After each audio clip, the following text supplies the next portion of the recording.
Good evening. This week in my quiet time, I have been reading Exodus chapters 1 and 2 and just meditating on that scripture. And it just seems so relevant to what we are experiencing now. And I don't think that I'm being dramatic or overreacting when I say this. So the story is that there was a pharaoh, a king that rose up that didn't know Joseph. And if you remember Joseph, he had favor with the previous pharaoh and was second in command. He put him over everything. And so, through dreams and wisdom that the Lord had given Joseph, he was able to sustain the nation through witty ideas and strategies. And so, he found favor.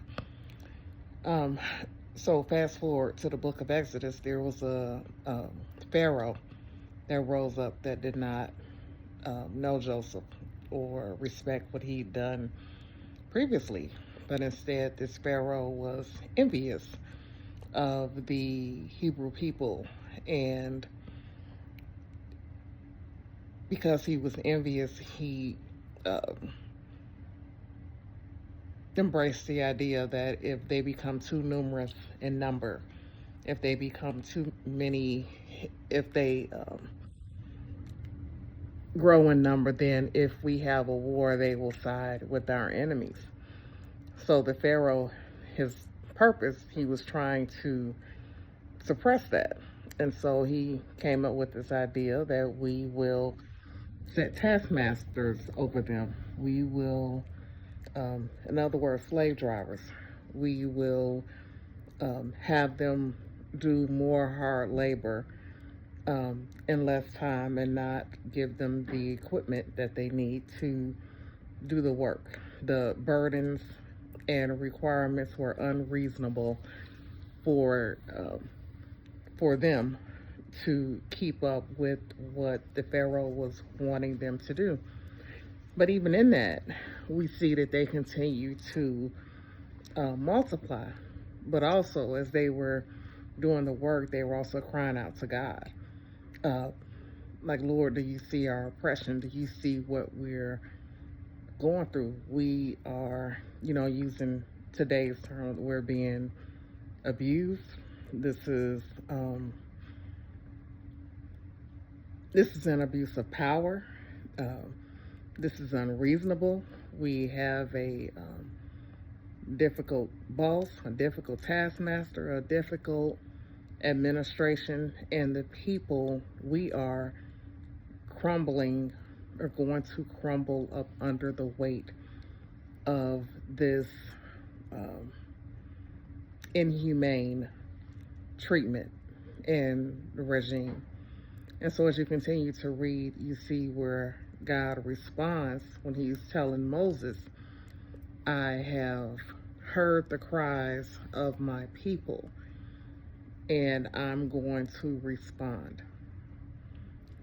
So I think about that. This has been a difficult week um, in America. My heart has just been grieved when we see these policies and laws that are coming down. When I think of um,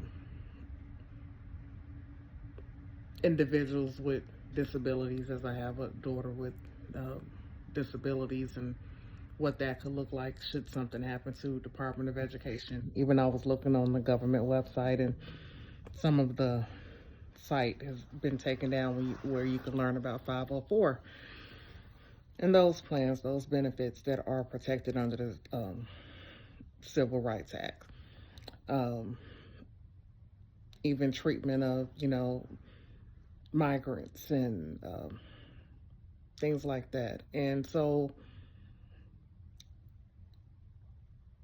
and it just seems unreasonable, and people are, I believe, crying out like there needs to be some sort of um,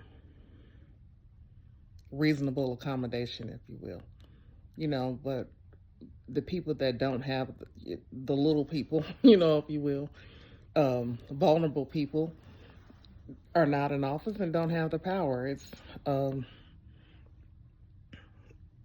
like the golden rule: the one that has the gold, the one that has the money, is making the rules and oppressing, um, and oppressing people.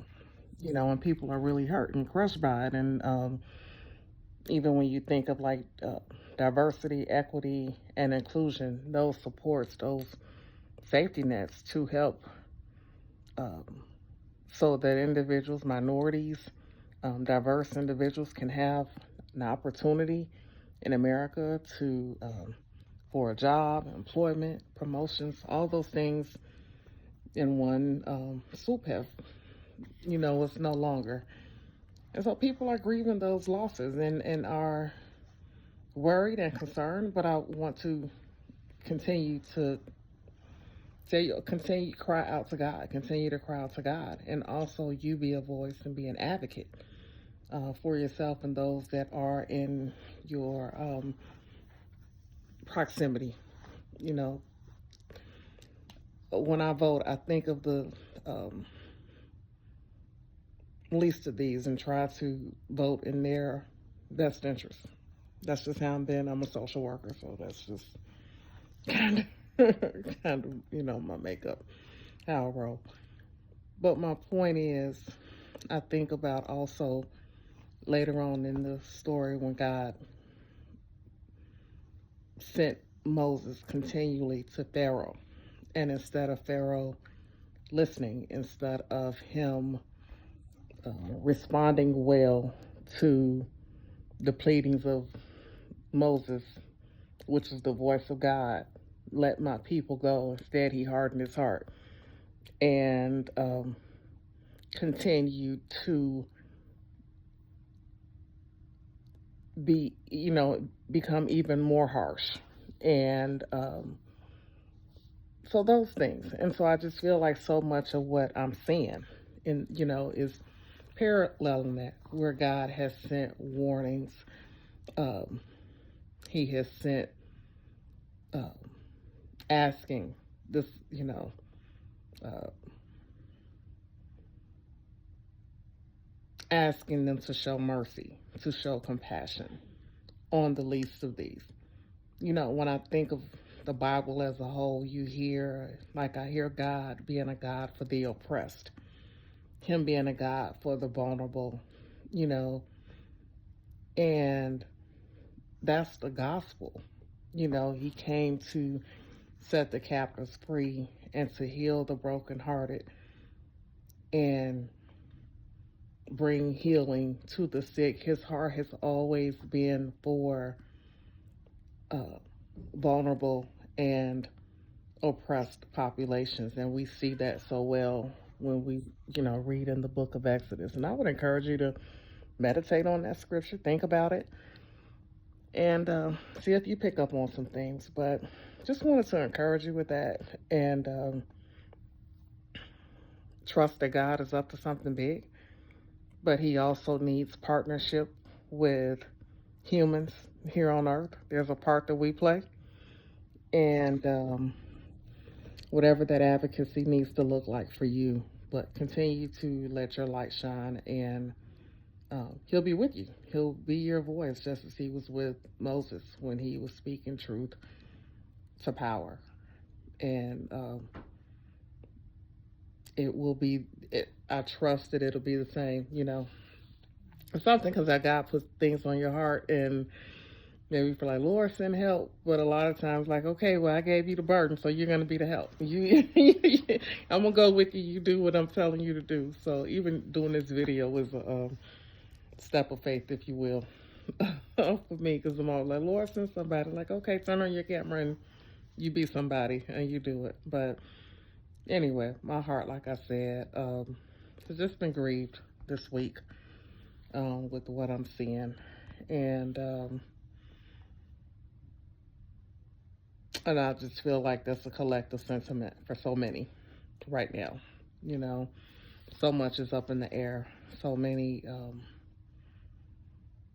questions, concerns, and what is tomorrow going to look like? You know, but I just want to continue to encourage you. And